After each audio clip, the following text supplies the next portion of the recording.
treinar a passar caneta. Olha só que coisa mais maluca.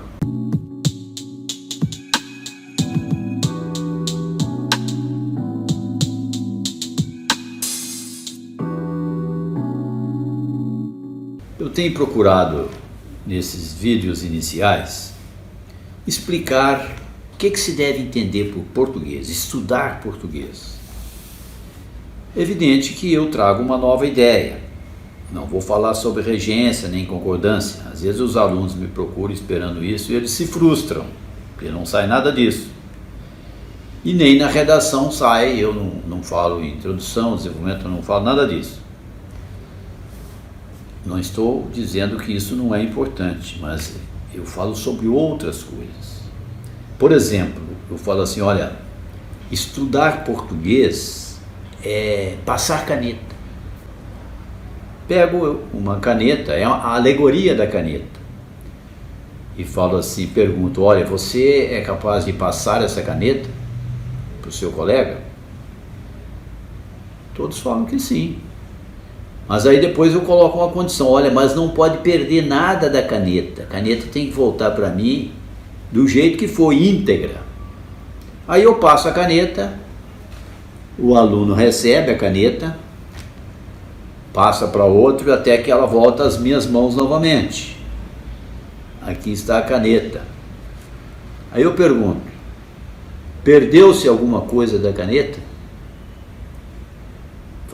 Um fala que não perdeu, ninguém fala que perdeu alguma coisa, a não ser os alunos veteranos, esses já sabem da história. Eu olho para eles assim, eles estão com um risinho assim, e aguardando a revelação. Eu falo assim, ó, não perdeu sim. O que se perdeu? Partículas subatômicas. Quem estudou física sabe disso. Se perderam no meio do caminho. Mas isso é insignificante, eu falo. Você está de parabéns, tem a nota máxima. Isso que se perdeu não vai alterar muita coisa. Nós levaríamos anos e anos aqui passando caneta até que a caneta desaparecesse. Mas como isso não vai acontecer, tá bom. Nota 10 para você. Mas o exercício continua. Eu passo novamente a caneta. O aluno recebe a caneta. Depois, por favor, passa para aqui, para ali, volta às minhas mãos. Opa, agora perdeu-se alguma coisa.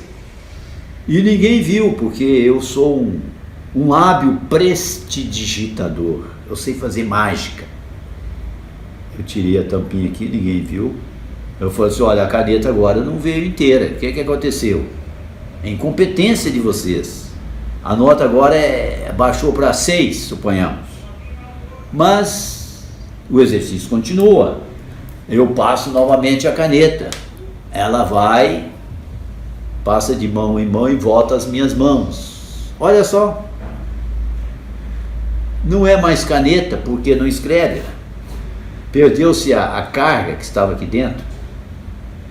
Aí eu falo, olha, vocês agora estão muito incompetentes, não conseguiram passar a caneta e me devolver a caneta como ela foi. Depois eu faço a reconstituição, alguns olham assim, nossa, você é mesmo mágico, né? Muito engraçada, boa alegoria, né? Pois é, e se eu te disser que ser bom em português é ser um bom passador de caneta? A caneta vai e volta como foi. É claro que é impossível não se perder nada, algumas partículas vão se perder no meio do caminho, mas isso não é relevante. O importante é que a caneta vá e volte, tal como foi. O que significa isso? Significa, por exemplo, que você lê um texto como esse. Está aqui até um texto do meu amigo, que eu conheço, mas ele não me conhece. Eu conheço de ler na Folha de São Paulo, Rui Castro. Gosto muito do Rui, bom biógrafo, fez uma biografia do Garrincha que eu li, gostei muito. E outras, ele gosta de biografias. Me parece que sim. Né? E eu estou aqui usando um artigo dele. Espero que não me cobre direitos autorais. Eu sou assinante da Folha. Ele escreveu esse artigo 200 voos depois. Eu leio o artigo e falo assim, agora eu vou te contar o que está aqui. O Rui estava no aeroporto Santos Dumont para voar para São Paulo e foi barrado lá naquela giratória que detecta metais. E a moça embargou lá o Rui e falou assim: você deve estar com algum objeto aí perigoso.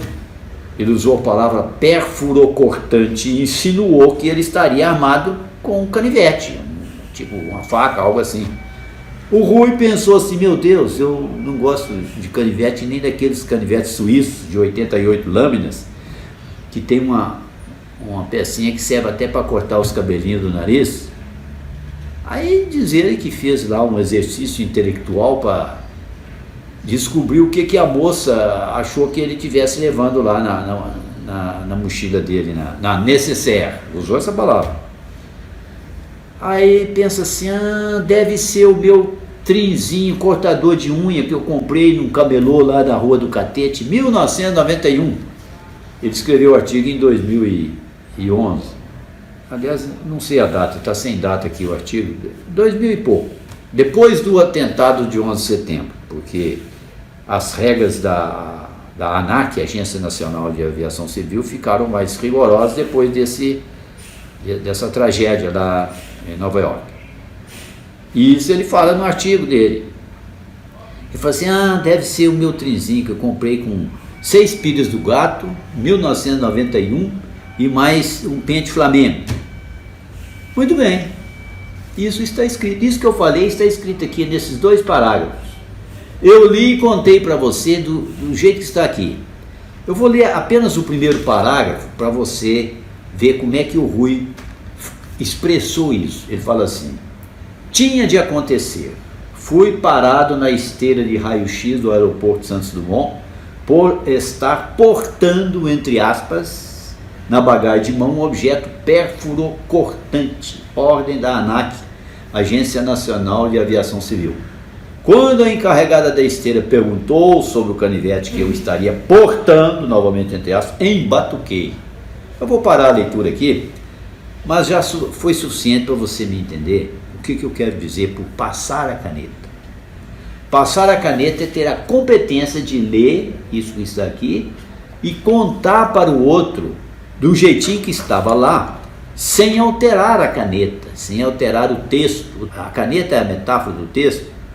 Eu uso a alegoria para explicar: olha, você quer ficar bom em português?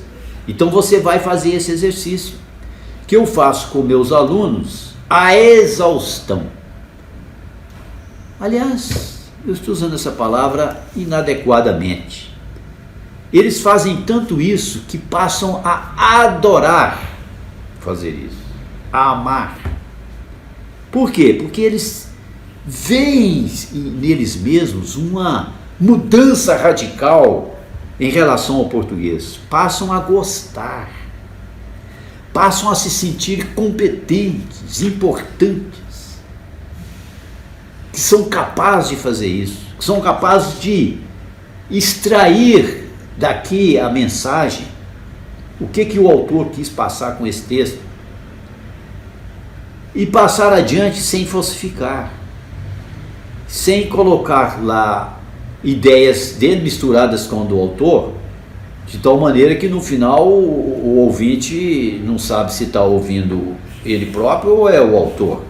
Isso é muito importante quando a gente estuda o português. O que é seu, o que é do outro. Então ele vai fazer esse exercício. E o que eu chamo de passar caneta. E fala assim: você quer ficar bom em português? Então desenvolva a habilidade de passar canetas. Aliás, o que mais se faz nas escolas a não ser passar canetas? O professor vai lá na frente, fala e está passando caneta. E você está sentado lá, pegando as canetas. Só que as canetas, elas chegam às suas mãos, assim, só a tampinha.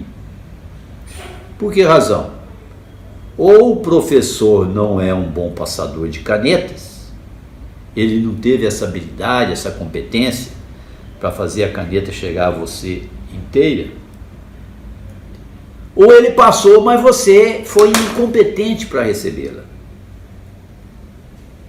Você estava cochilando, estava dormindo, ficou assim olhando atento para ele, mas sem tomar nota, distraiu-se, não perguntou. Então, é inabilidade, incompetência sua. Qualquer pessoa que entende o processo da comunicação sabe que funciona assim. E que estudar a linguagem, que é a sua ferramenta, é você desenvolver essa habilidade. E o método Paideia já faz isso há anos. Antes mesmo de o Cláudio Moura Castro escrever um artigo importante sobre tomar notas em sala de aula, sobre assunto sobre o qual falarei num vídeo próprio para não me alongar muito nessa explicação dessa nova ideia do que é português, que na verdade é muito simples. Você está sempre recebendo canetas das pessoas, só que você vai passar adiante e você, em vez de passar uma caneta, você passa um copo desse, achando que passou a caneta. Por isso é que vira essa confusão toda. Nós precisamos desenvolver o português para ver se conseguimos harmonizar esse nosso país, com tantas canetas diferentes passadas como canetas quando não são canetas. Aí nós vamos cair no terreno das fake news, das mentiras, que é assunto top do momento, é um assunto que está rolando e que não é tão novo assim. Basta dizer que a alegoria da caverna do Platão tem 2.400 anos, está lá na República, no livro dele. Ele já falava assim, nós estamos vendo sombrinhas achando que é a realidade. Não é. Portanto, estudar português não é apenas para você passar numa prova, não. É algo essencial para vivermos melhor nesse nosso mundo tão conturbado.